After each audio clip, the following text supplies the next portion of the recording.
En una ocasión, Abdullah ibn Abbas radiyallahu anhu estaba sentado con sus alumnos. Alguien entró y dijo: si matara a un hombre, ¿podría ser perdonado? Él dijo: sí, podría ser, como aquel hombre que mató a 100 personas y Allah lo perdonó. Sí, claro que podría ser perdonado por eso. Entonces el hombre se fue. Después otro hombre entró y le hizo la misma pregunta: si matara a un hombre, ¿podría ser perdonado? Y él respondió: no. El hombre quedó impactado y los estudiantes confundidos pensaron: ¿qué acaba de pasar aquí? En nuestra creencia, en nuestra aqida, no hay duda de que un pecado mayor no saca a una persona del Islam. Esa persona podría ser perdonada, porque le dijiste al segundo hombre que no. Y lo que lo hace más confuso es que le acabas de decir a alguien justo antes que él que sí. Dijo: porque la primera persona que entró en realidad mató a alguien. Lo pude notar. Ibn Abbas pudo ver su actitud frente a él. Dijo: me di cuenta que esta persona acababa de matar a alguien y se sintió arrepentido y por ello buscaba el perdón de Allah subhanahu wa ta'ala.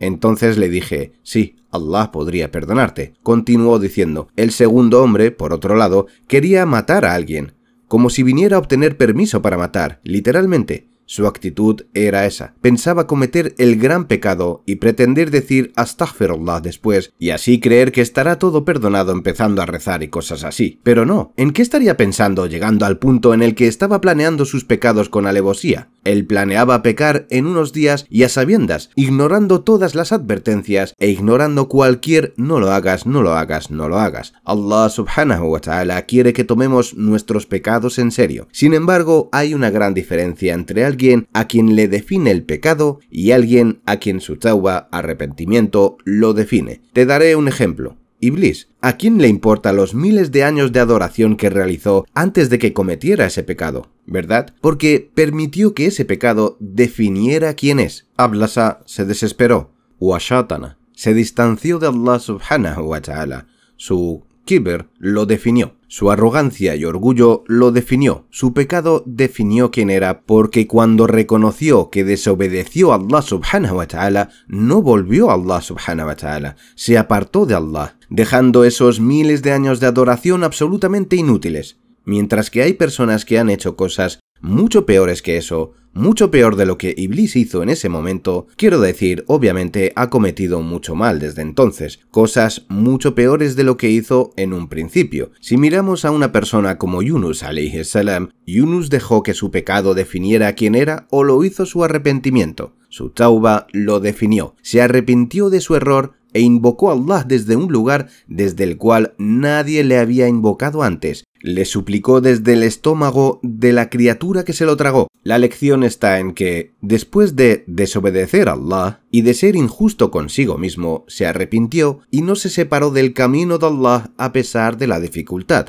Y le dijo a Allah subhanahu wa ta'ala: La ilaha illa anta subhanaka inna kuntu min adh-dhalimin. Así expresó la perfección de Allah y una expresión de su propia imperfección: he sido de los injustos. ¿Qué dice Allah? فَجَتَبَاهُ رَبُّهُ فَجَعَلَهُ مِنَ الصَّالِحِينَ. Pero su Señor lo había escogido para que fuera uno de los piadosos. Su situación mejoró. ¿Por qué?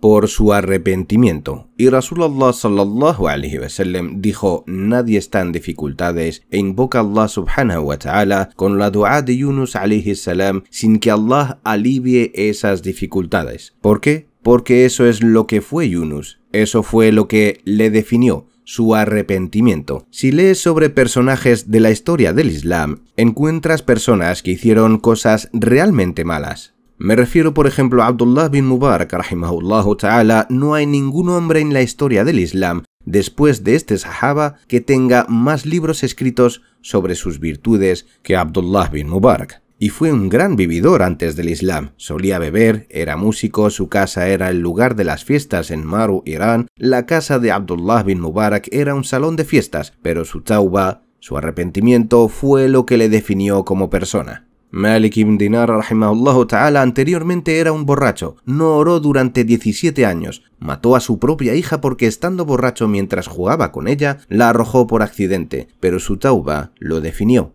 no su pecado.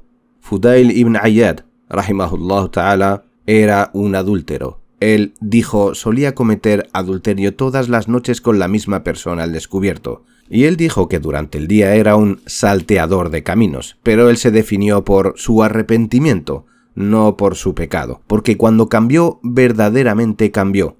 Reconoció ante él mismo su error diciendo realmente me equivoqué, y por ello se acercó a Allah subhanahu wa ta'ala hasta el fin de sus días.